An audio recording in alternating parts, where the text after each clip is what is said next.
Sveiki, mėlyjei, sveiki. Klausė, visi man rašo, dauguma, kaip nugalėti tinginį. O nugalėti tinginį, žinot, kodėl jūs tingėjat?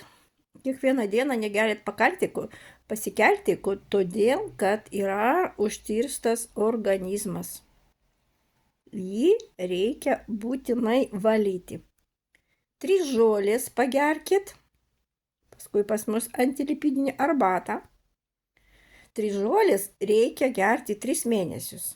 Pas mus yra labai daug parazitų. Jie pavasarį dauginasi. Ypač kepenyse, žarnynuose jie dauginasi ir daro savo darbus. Todėl jūs ir apsunkina jūsų organizmą. Todėl pas jūs nėra jėgų. Būtina juos išvalyti. Būtina. Kada pagersit tos 3 mėnesius parazitus ir būtina reikia kartu ir žarnyną, aišku, žiūrėti. Pas mus yra antilipidinė arbata superinė, kur reguliuoja ir pH, ir valo kraujagyslis, ir nuotaiką pakelia. Ir tą arbatą galima gerti nuo pat gimimo, netgi skiriam vaikams, kada yra gelta. Gydytojai būna, kada vaikas gimsta, iškart duoda kokį tai vaistų. Bet jeigu duosi vaikui porą lašelių tos arbatos, natūralius, gelta praeina.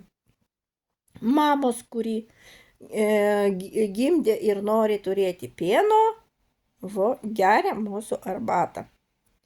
Pieno būna yra iki 4 metų, netgi turiu klientų, kur maitina vaikus iki 4 metų yra pieno. Ir labai skanus pienas. Vaikučiai, kada sirguliuoja, kada temperatūra, irgi galima duoti tą arbatą, greit viską praeina.